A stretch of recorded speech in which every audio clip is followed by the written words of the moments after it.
Happy lunch hour, gang. All right. Sometimes in life, you just got to laugh at what's going on. This is humorous. You know, in history, relative recent history, let's put it this way, we've had some long wars. Okay. We could think about Iraq and Afghanistan. Hell, that lasted 20 years. And we've had some really short ones. You know, you have the 6-Day War back in Israel, with, what was it, Egypt, Jordan, and Syria, I believe, back in 1967. And Israel won in less than a week. You had Desert Storm, back in the early 90s. That lasted 43 days. Yeah, okay. I'm not thinking that little countries like that pose a big threat. Iraq and Kuwait, okay, not so much, Again, talking about Egypt, Jordan, and Syria, okay. The EU has completely lost their minds, okay? Now, to give you this as food for thought, there's about 450 million people in the European Union, about 350 in the United States, so I'll give you that as an idea. So, people-wise, you're talking 30% more. This week, the arrogance of the EU,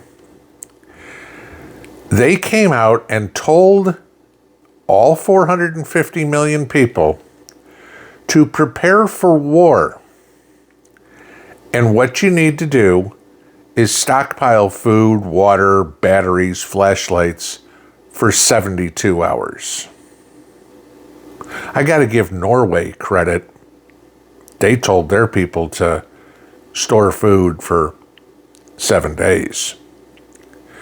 So the EU, with Germany, who doesn't have enough bullets to defend their country for 1 day, with England, who has 6 working tanks, with France, who just has to make sure they have enough yellow paint to paint that stripe up their back.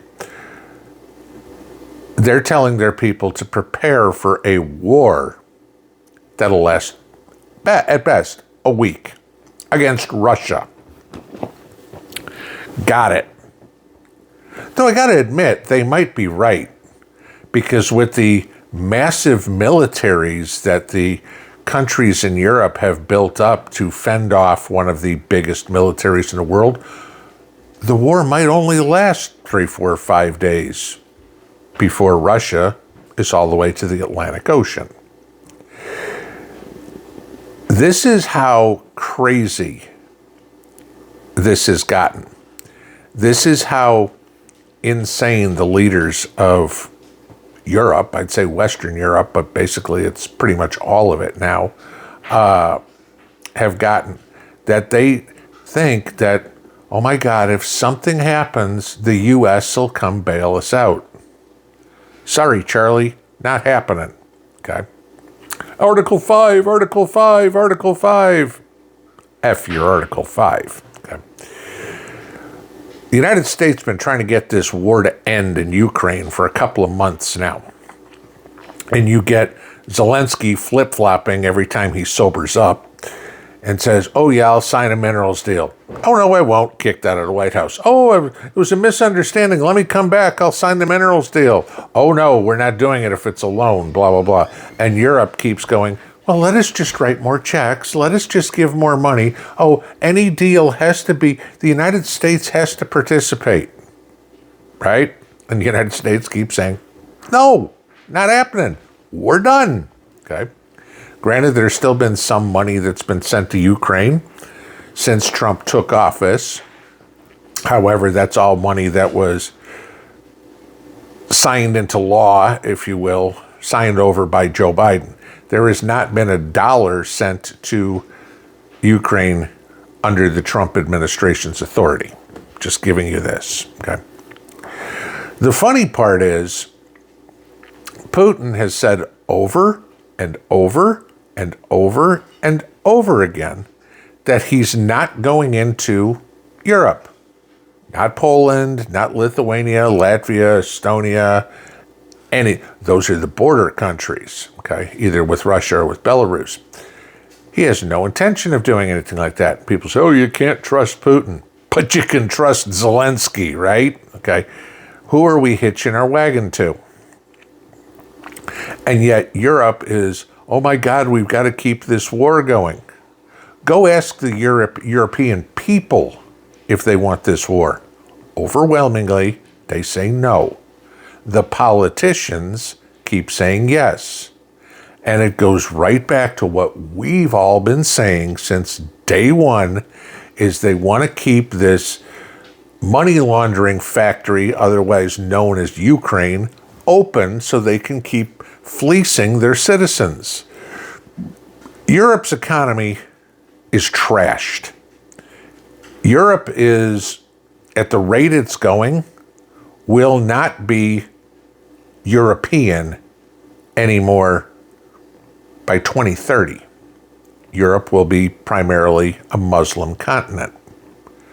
Yet their biggest concern is over, a couple thousand square kilometers in eastern Ukraine, that they've got to destroy their country's economies, get their people killed to protect these people that don't want to be Ukrainian anyway. Okay. And Europe has this bullshit idea that your paycheck and my paycheck are going to pay for it. That you and I have to go to work every day so we can put more money in their pocket. And Europe thinks the same thing. You know, Germany came out yesterday and said, oh, we're gonna up our military budget.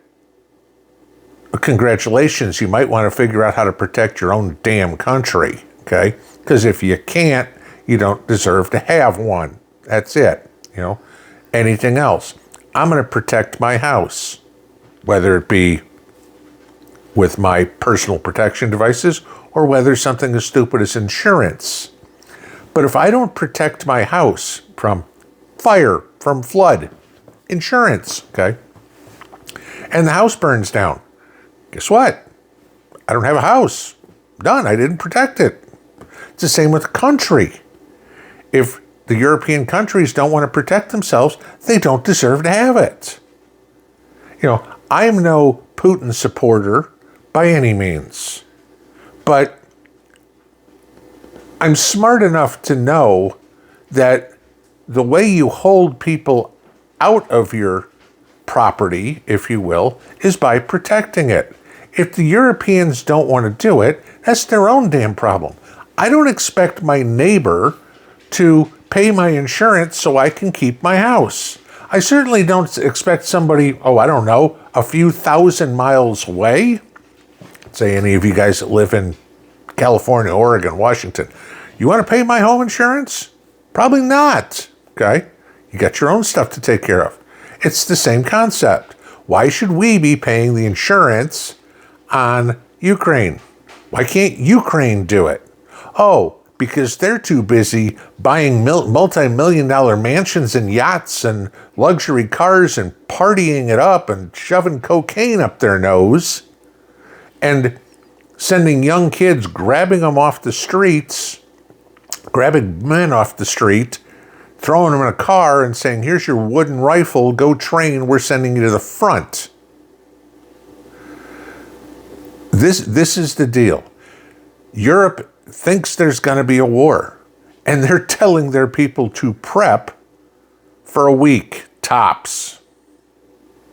Europe, you're probably right, because you'll fall in less than 7 days, and it's your own damn fault. Well out.